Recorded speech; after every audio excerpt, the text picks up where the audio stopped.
Hey, Brian. Hey, I'll make you co-host here. Oh, thank you.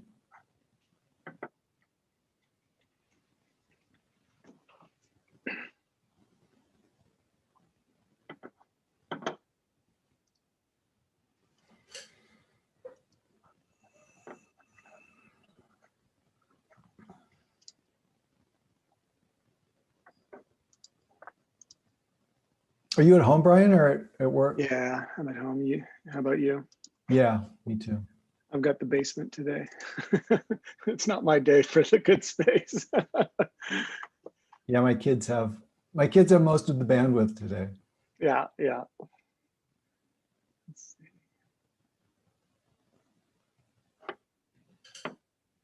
Okay.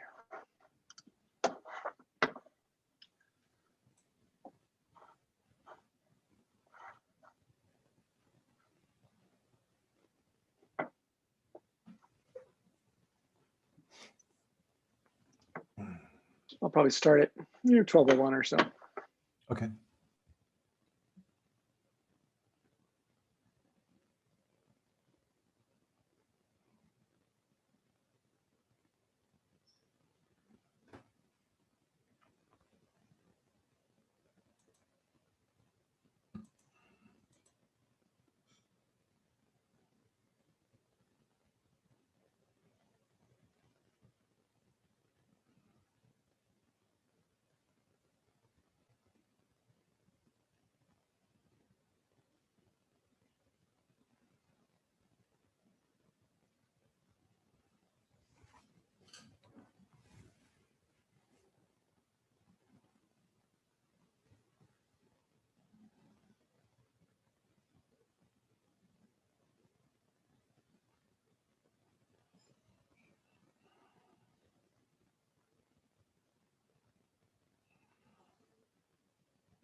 Everybody, if you're just joining us, we will get started in about 2 minutes.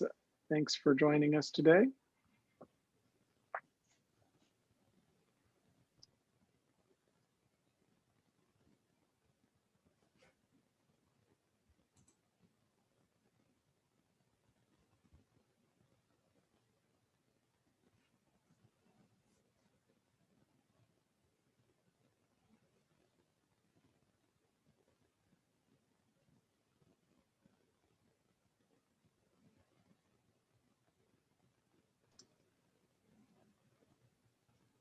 Okay, I think we'll go ahead and get started.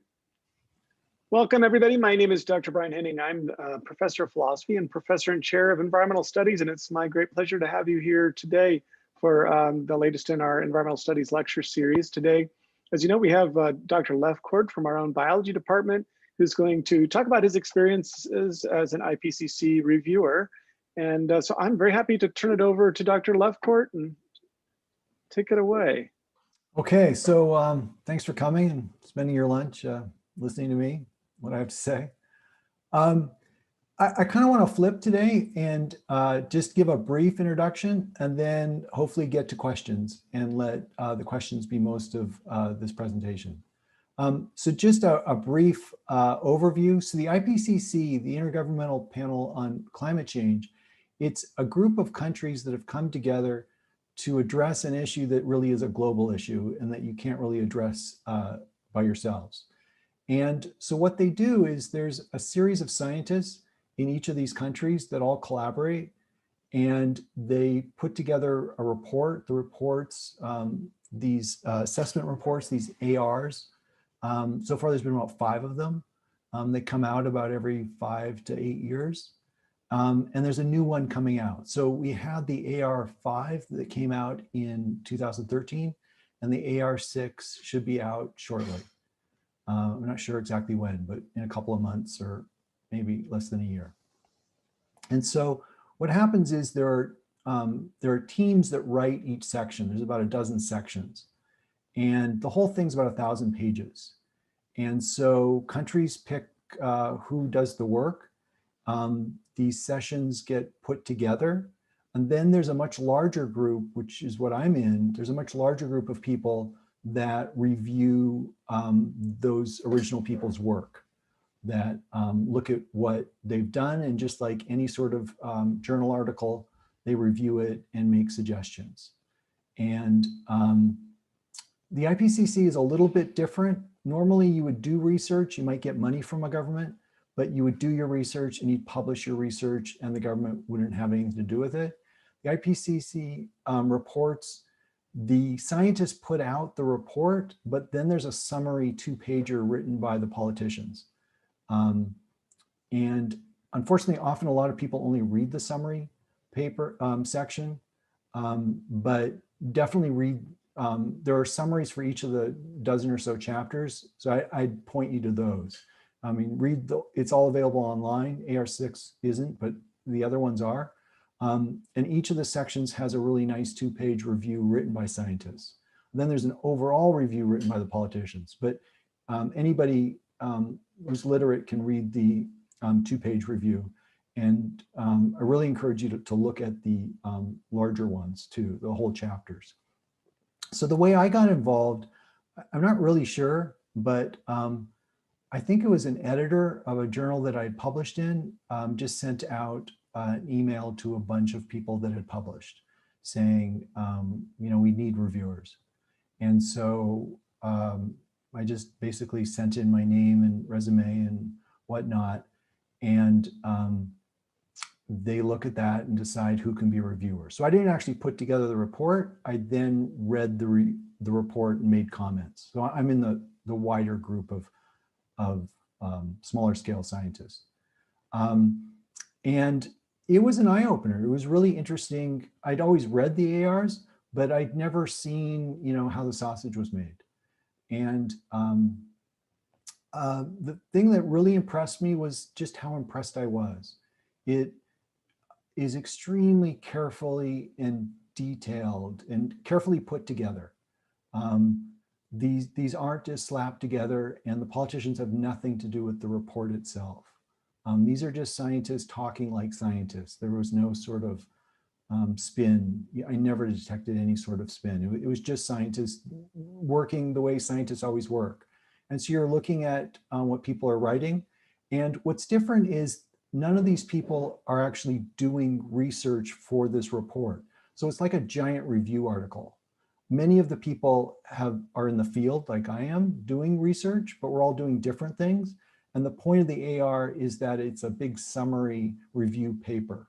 So picture a 1,000-page paper with 10 chapters, but it's a review article. There's nothing new. And so just like when you're reviewing anything, you say, you know, you just said this, and I don't think the p-value supports that, and I'd like to see you do another experiment. Or since none of these people are doing experiments, it's a review article, you'd say, well, I don't think you can say that. I think you have to put in some more careful wording to describe what you just have, or point to another study to support what you just said. So there's a lot of that. So there was a first review, and you can review any section you want, which is kind of daunting. So I read the whole 1,000 pages, that's why I was just so impressed. You just realize how much work went into this. And I reviewed certain areas that I mean, obviously a lot of it I don't understand. I don't understand some of the math of the modeling. I'm not an atmospheric person. So I basically reviewed, you know, ecological effects I work on what CO2 does in water. It makes the water acidic and it changes the behavior and predator-prey relations of creatures. So I mostly concentrate on that stuff. And so I put in my 2 cents. And then what they do is, based on what you write in that first one, they can invite you or not invite you for the second round of review. So I sent my stuff off, and then, you know, like 2 months, 3 months later, they send me a link to the second review. So then you see the report after it's been modified, and you basically just do the same thing again. And so you do that, and then that was about maybe 6 months ago. And then you just kind of wait, like the rest of us, to find out when the report comes out, and then you'll see the report. But that's kind of what I've done. And so with that, I'd like to actually see if people have questions about about the report or about how it's put together.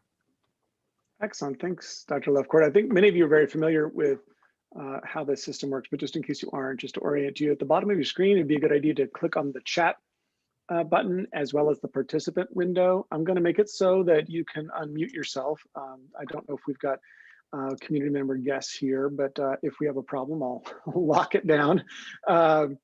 But I'm going to assume that everybody is able to sort of have a free-flowing conversation. If you have a question, you can do one of three things: either in the participant window, raise your hand. A second option is to put in the chat a question and that I can read and Dr. Lefcort can respond to, or you can send me a private chat message if you want to, and I can, if you don't want to do it publicly, and I can ask the question for you there. And it looks like our first one is from Dr. Gordon. He asks if you noticed anything significantly different from previous reports. So Greg, you're asking me about AR6, or I mean, is there any like new findings? Is that what you're asking? Yeah, basically, you know, when the new report coming out, is there anything that's like going to be a major news flash? Anything that you found is like kind of startling, even given your background on following the current trajectory of climate science? So that's the one question I can't answer. It's embargoed until it comes out. Okay, thanks. Nothing I wouldn't sell any stocks just yet. Nothing earth shattering, but I mean, there's some changes. Can you comment on whether the confidence intervals have changed at all on any of the key questions? Are you able to say if the anthropogenic sort of signal or sensitivity or other sort of key questions? So what Dr. Ennings is getting at is, so the confidence interval of how sure are we that the changes that we're seeing are anthropogenic, are caused by humans?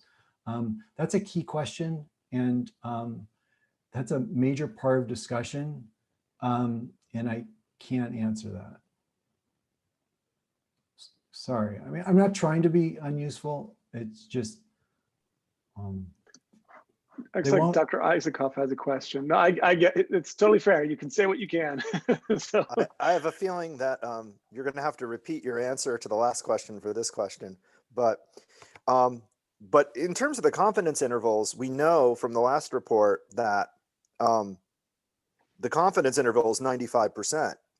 But the part that was problematic, and Dr. Lefcort and I have talked about this at length, is that it says there's a 95 to 100% probability that more than half of the warming we've seen is anthropogenic. And they absolutely, there's no specification of where between 51 and 100% that is. So it's not the confidence interval that's the problem, it's the range of warming that we're seeing. So I guess the question, which you probably can't answer, is has that range of 51 to 100% altered? Yeah, so again, I can't go there, but what Dr. Isikoff's talking about is, so if you think about, so humans are releasing CO2, and definitely the models show that's having an effect, and we know the world's getting warmer and wetter.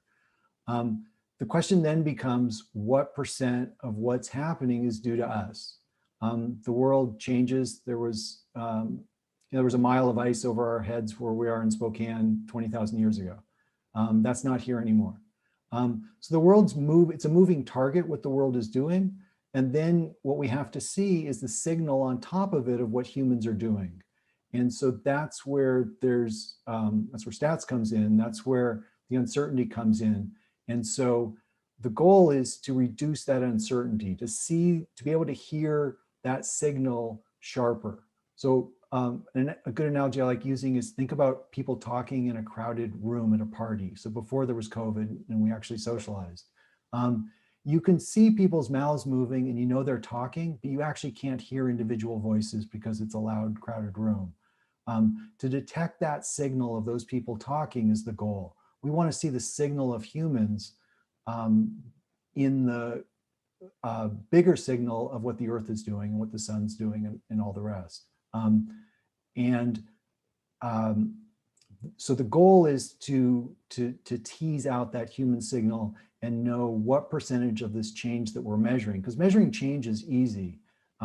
Figuring out why it's changing and who's behind the change is harder.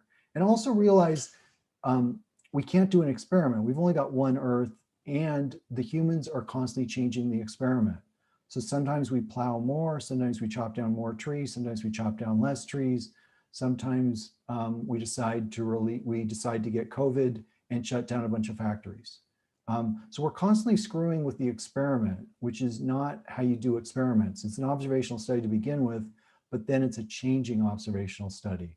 So there's a lot of interest in trying to figure out, how much of this signal is ours.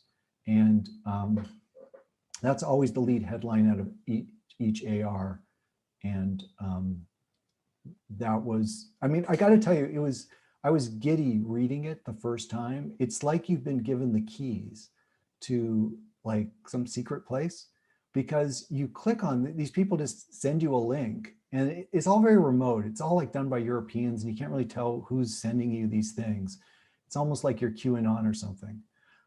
So this link just appears, and you click on it, and you just see each chapter filling your screen. And you can click on any chapter, and hundreds of pages come up on each chapter. And so you're going through it, because these questions we've just had were my first questions. And you desperately want to know, because the last thing came out in 2013. What's the latest secret, at least from the draft? The draft may not be the final answer, but these are definitely the key questions. Dr. Lefcort, we have a question in the chat. I'd like to know whether you have any sense about the range of professional experience of the other reviewers. I think, of the other reviewers, or the person says who worked together to create the AR. So I don't know if that's the first order science or the review article. Maybe let's take the latter, the review. The people who are creating the review article, as you put it. Do you have a sense as to that range of experience that those people have, and then of the reviewers themselves too? Yeah, the reviewers I didn't have any contact with. We all did that separately. But you can definitely see all the people whose names are on the chapters. So there'd be about 15 names on each chapter, and you could look up their work, and you could even tell inside the draft who was doing certain parts of it. They were really broad. So they range all the way up from pure math people, oceanographers, atmospheric people, ecologists. There were some non-science, like social science people, in like the parts that predict how it's going to affect certain countries. It was a really broad range of people. But I definitely got the impression that people were staying in their lanes, and they were citing only papers in their own field, and only at least people that wrote the chapters. I think the reviewers, we were freer to range around, but the people that wrote the chapters, you would see their names on the papers, and so you kind of assume that they're actually in that field. But a wide range of people. It's a big undertaking. It's impressive. The people who put it all together. To be an editor of a chapter, I can't imagine. You couldn't have a job otherwise. This is full-time work for a couple of years. While people are thinking about other questions, and again, feel free to put something in the chat or raise your hand in the participant window. A question I had, and I don't know if you know or not, Dr. Lefcort, but the relationship between the assessment reports, and you hinted at this, and the summary for policymakers. I was hoping you might, if you know, to comment on the relationship of those documents, how you mentioned the politicians, which I know you have strong feelings about. I'd love to encourage you to share some of that. But the summary for policymakers, which is not a short document, but much shorter than 1,000 pages, but it's not 2 pages. But it's where, my understanding is that's where you have political appointees involved with scientists who are debating about what words to use. and not to use, and they go through this process of consensus making. And so one of the things we've talked about in class with my students sometimes is how science doesn't use consensus, right, as a method for conducting its investigations. But this summary for policymakers is designed explicitly to try and do that, to require consensus around key statements, as far as I understand it. So I'll just leave it there, but I'm curious if you could shine more light on the relationship between the AR and the summary for policymakers. So that question is actually, there's multiple layers of how people figure out what is it that we know. So there'll be, even within each chapter, there's two different things that are always asked at the end of each little section, which is basically a poll of the people that are writing it, of how much confidence do we have in this one fact? Like, are higher fluffy clouds getting more common or less common? And so they'll present all the data. You know, some papers show it's getting more, some papers showing less, some papers showing some other third cause. And then at the end, they'll be, they'll use these two words, and I forget what the phrases are, but it's basically a poll of, this is likely and we're pretty confident or not confident or less confident that this is likely. So they split confidence in half with likely, unlikely, I forget the terms, and then another one. And I think they do this to simplify it for the public. The problem is, this is where it starts to bump up against the public. Normally scientists just talk to scientists, and we use words that mean things to us. So when we say something is statistically significant, we're all thinking of p-values of 0.01 or 0.05. And there's a large literature about why we shouldn't be using p-values, but at least it's a common language. And so those words mean, as a general rule, it's cultural, but as a general rule, if you're not 95% sure, you don't say something. And so in the report, I think to make it more readable by the public, they'll redefine p-values. And so they'll use words like extremely likely, very likely, likely, and they'll give it a p-value, which is really not how the stats are designed. But unfortunately, something that's likely, I think, is like 66%. So if you tell the average person on the street something's likely, you're likely to be hit by a bus this afternoon, most of us wouldn't say, well, that's not 95, I'm not going to worry about it. Most of us would go, oh my God, I need to do something. So you have these two different languages. I found in the report, they just don't mix well. I understand the political world and they have their own concerns, and they have to be, politicians have to be the way they are. That's their job. And in scientists, we have a different majesty, and we have to do things our way. And it's when you mix them that, like Dr. Hennings is saying in his question, that the problems come out. I think all the criticisms often are involving these two cultures mixing together. But to solve a global issue, you've got to mix these two cultures. I don't really think you could design it any other way.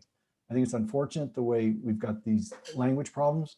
But what I came away from reading the report is just that these people have really thought about it, and with its flaws, I would leave those flaws in there because I don't know a better way to do it.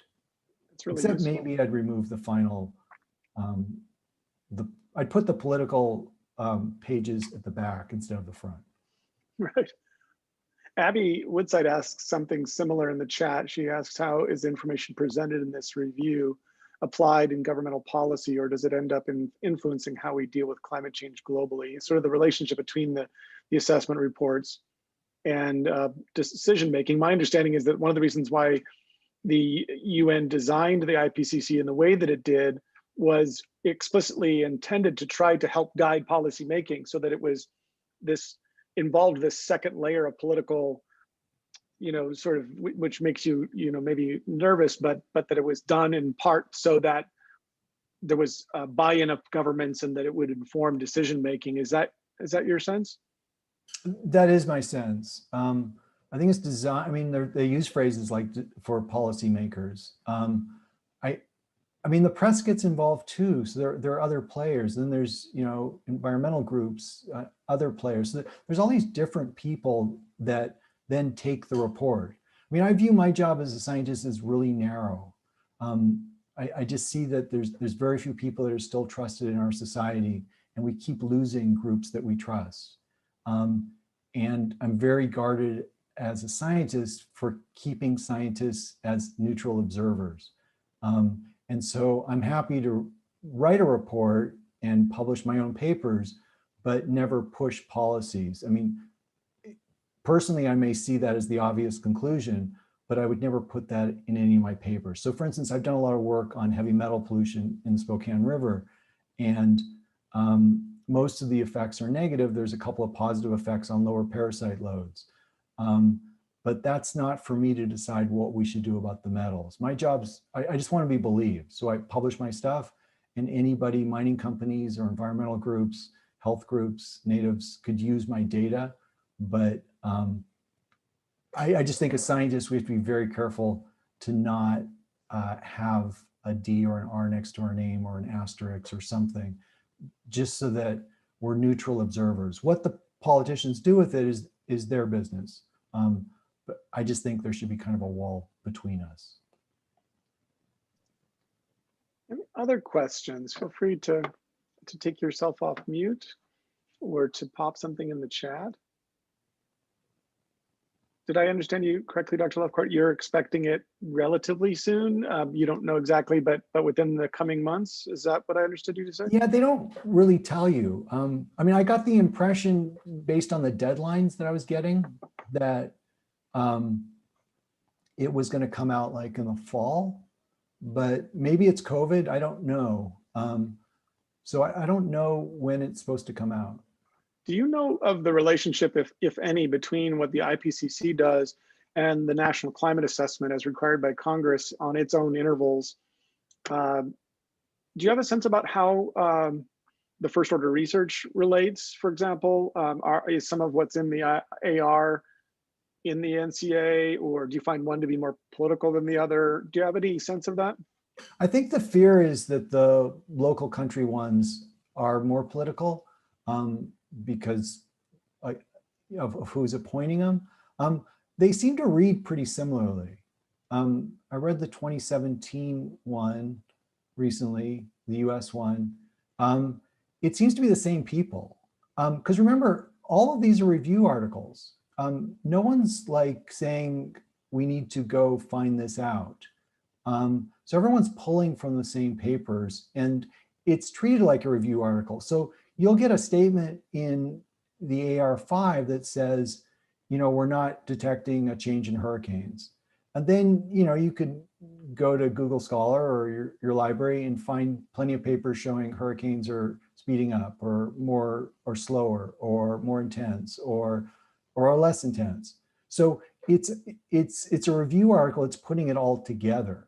But in between, there's plenty of individual studies pointing in this direction or that direction. And I think there does seem to be a little bit more variability in the national reports. But that's just, I haven't read enough of them to know that, really. Excellent. Students, we've got a bunch of you here. Be curious to hear from you if you have any questions for Dr. Lefcort and IPCC experience.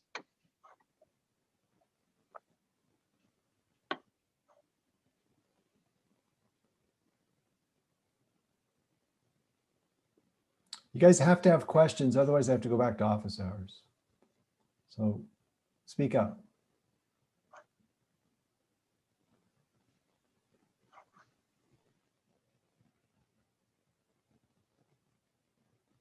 Dr. Gordon, do you have any more things you were wondering about?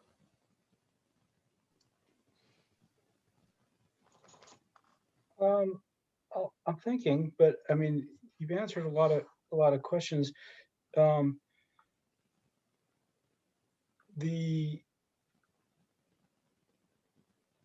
guess Brian sort of alluded to the tweaking that goes on, you know, from the taking the actual report and then the executive summary.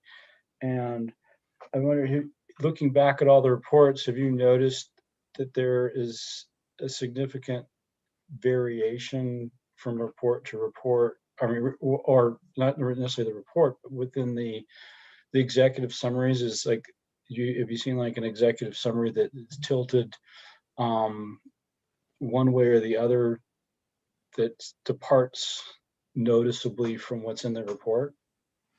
I mean, so first of all, the reports themselves, I've only read one report closely, this AR6. I mean, the other ones I've glanced at, but I just felt this weight on me that I need to read this thing.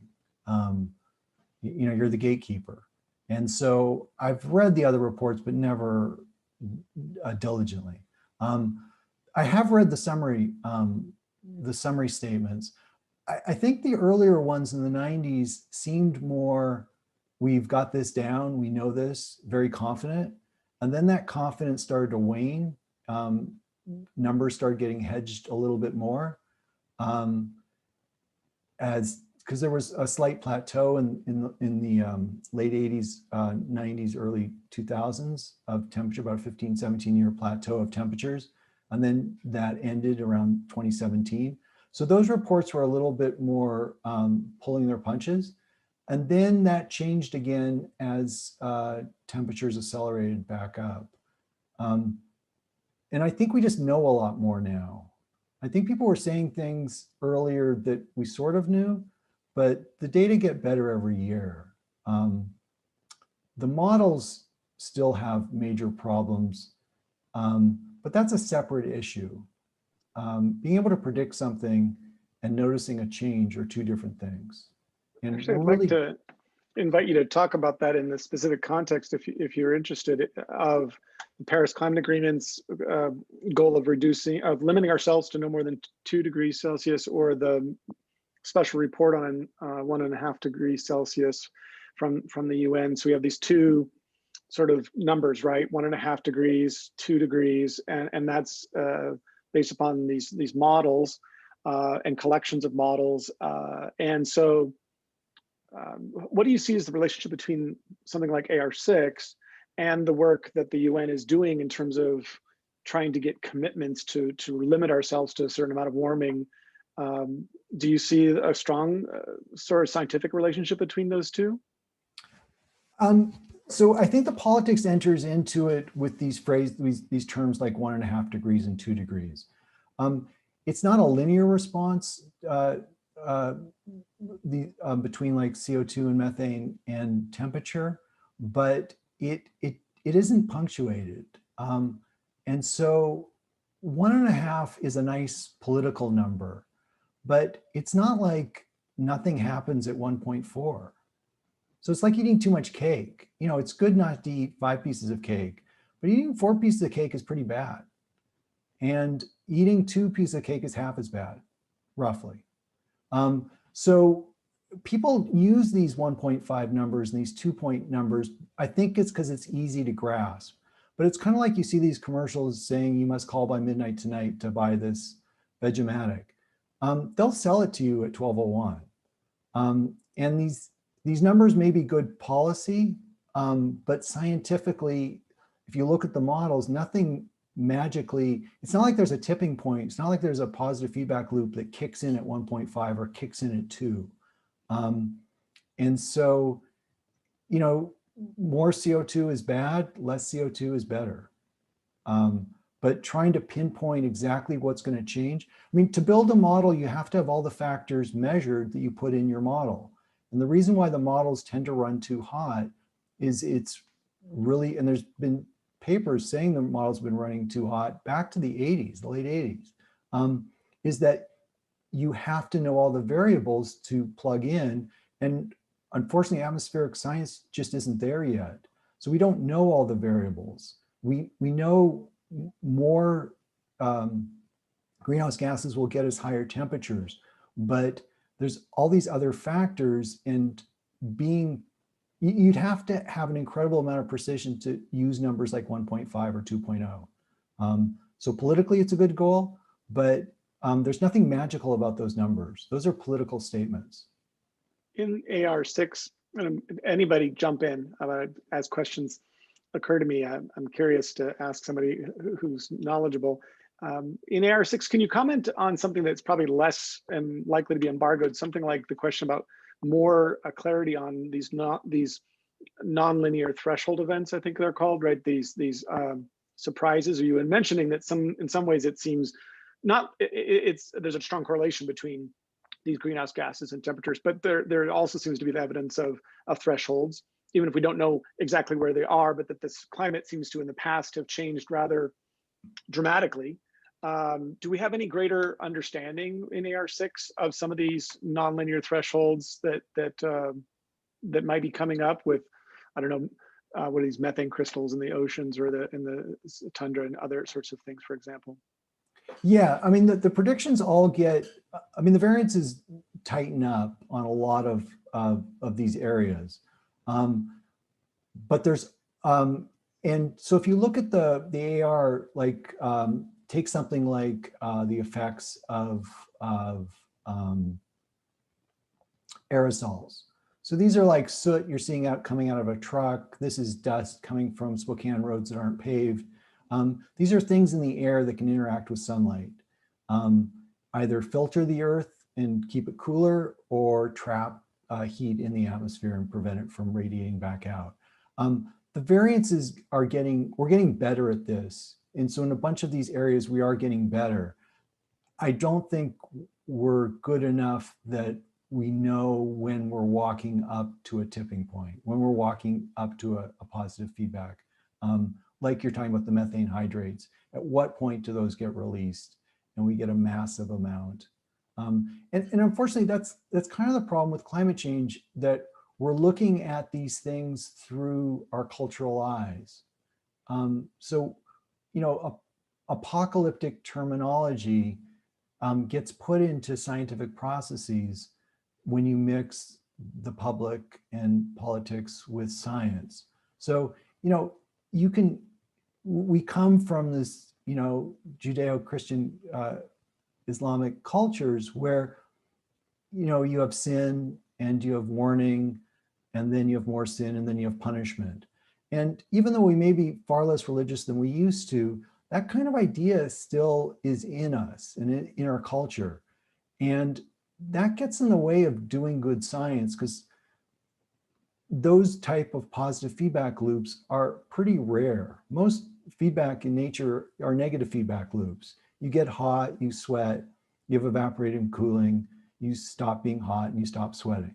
So that the problem corrects itself, as opposed to positive feedback where a snowball rolls down a hill, it gets bigger, goes faster, it gets bigger, it rolls faster, and it's apocalyptic. So people are always looking for these one events, like when all the methane hydrates suddenly melt, in which case we would just have this incredibly runaway greenhouse effect. But those are actually pretty rare. Or the Gulf Stream stopping, or the East Antarctica glacier sliding off.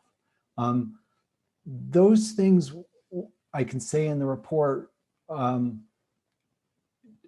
some of the more apocalyptic ideas seem to get tamped down a bit in general, which was nice to see.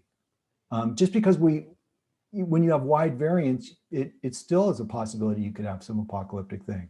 As your variance narrows, you can be more confident that's probably not going to happen. It could happen, and it could happen later, but not in the near term.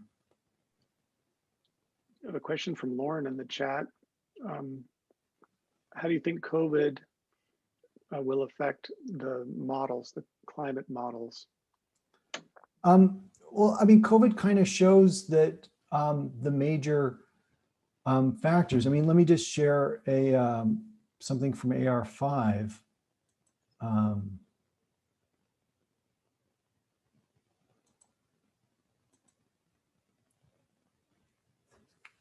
Are you guys seeing that?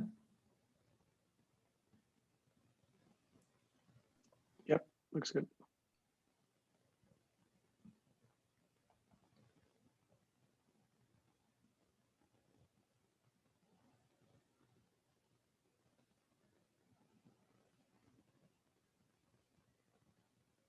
So two things. One, you can see in here how medium evidence, high agreement. That's what I was talking about earlier, where it's a way of saying how sure are we? There's fairly good evidence of this, and people agree that there's fairly good evidence of this. Medium evidence, high agreement. But what this statement is, and it's straight out of the last report in 2013, is if you look at COVID, what the report is warning, saying, you know, there are bigger things out there. Climate change is still a distant major effect. In the short term, for most economic factors, the impact of climate change will be small relative to the impact of other drivers. Changes in, and you could put COVID right here. When you think about how much our lives were changed by COVID, so changes in population, age, income, technology, prices, lifestyle, regulation, governance, and many other aspects of socioeconomic development will have an impact on the supply and demand of economic goods and services that's large relative to the impact of climate change. So they're talking about, for economics, how much is climate going to affect it? And the report's making the point that climate is not going to be the major economic effect. I mean, like Lauren, you've just had, you're going to have 3 of your 8 semesters be inferior because of COVID. And, you know, we try our best, but there's just no way we're going to deliver the education that you should have gotten and you would have gotten. And that's going to have a lifetime effect on you. If sea levels go up 6 inches or a foot, that'll have an effect on you. It may increase your taxes or reduce, you know, business areas in Seattle and hurt our economy.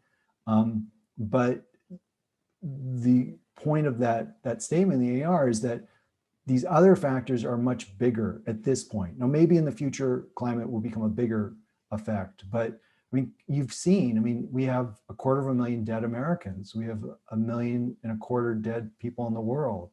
These are huge factors that are bigger. It's not that climate isn't important, it's just that you can rank things. And at this point, habitat loss and like COVID, these black swans, tend to have bigger effects.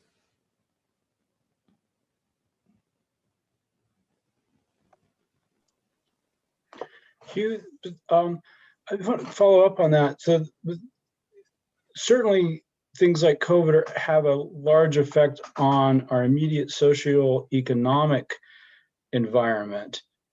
But I was sort of thinking about Lauren's question a little bit. What might be the effect? I'm not sure if this is what she intended, but it was interesting. This is an interesting thought I had. Maybe it's interesting, I don't know. But what's the effect of COVID on overall CO2 emissions, or the effect on the ecosystem processes if we sort of pull out the socio-economic factors that you mentioned, that COVID has a higher degree of effect on than, say, climate change this year anyway. If we look at other elements of climate change, especially to ecosystems or biodiversity, and has COVID seen, you think, is COVID going to have an effect on overall emissions? The things I've seen suggested, despite all the anecdotal evidence, that it really hasn't dropped the CO2 production worldwide, or greenhouse gas emissions actually is a better way of, I guess, thinking about it. Is that correct? Yeah, yeah, definitely early on people thought, oh, you know, it must drastically reduce it. Even if COVID has a reduction this year, I mean, if you think about it, most of us aren't reducing our consumption. So, you know, you may not buy toilet paper this week, but you're going to buy it next week. So the same amount will be produced. And so any effects of COVID on actual CO2 production, I think, is really temporary. It may have political effects which affect CO2 production. I don't know about that. It may make us more likely or less likely to be able to politically come together and solve problems. That's outside of my field. But yeah, the direct effects, I think, are pretty minor, just because humans get back to business pretty fast. And you know, we may not be traveling at this Thanksgiving, but most of us are going to travel next Thanksgiving. Dr. Lefcort, I'm trying to think of other things that the report might reveal that would be okay to share. You hinted, I think, earlier about one area that there was higher degree of uncertainty in past reports, and that was over aerosols and clouds.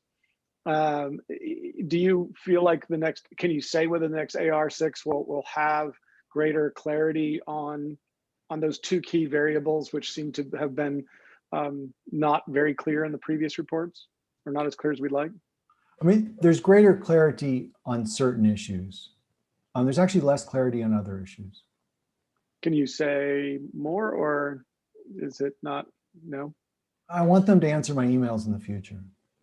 I tried.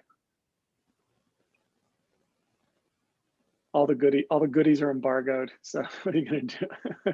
Maybe we should have you back, you know, once it comes out, and then we can talk about the significance of this relative to 5. And that could be a fun conversation to continue this one. For sure, because then you can really compare them. Excellent. Let's tentatively plan on that. I'd at least enjoy being able to focus on that, and we could all get up to speed as quickly as possible on what the new, the newest collection of research is revealing about the state of the climate.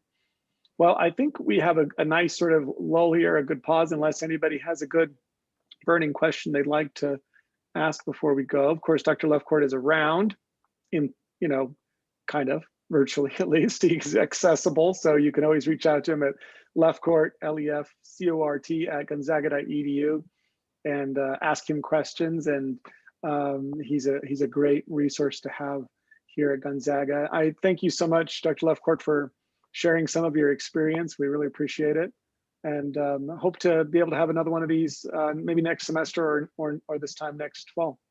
Thanks. No, it's a lot of fun. I love talking about this stuff. All right. If anybody wants to have this video later, we will have it available at gonzaga.edu/ENVS events under past events. So we record these and post them there, so you can always find these for later reference. So thank you all for coming, and see you next time for our next lecture, which will be in January. Take care, everybody. Thanks, Dr. Lefcort. Sure. You're welcome, Lauren.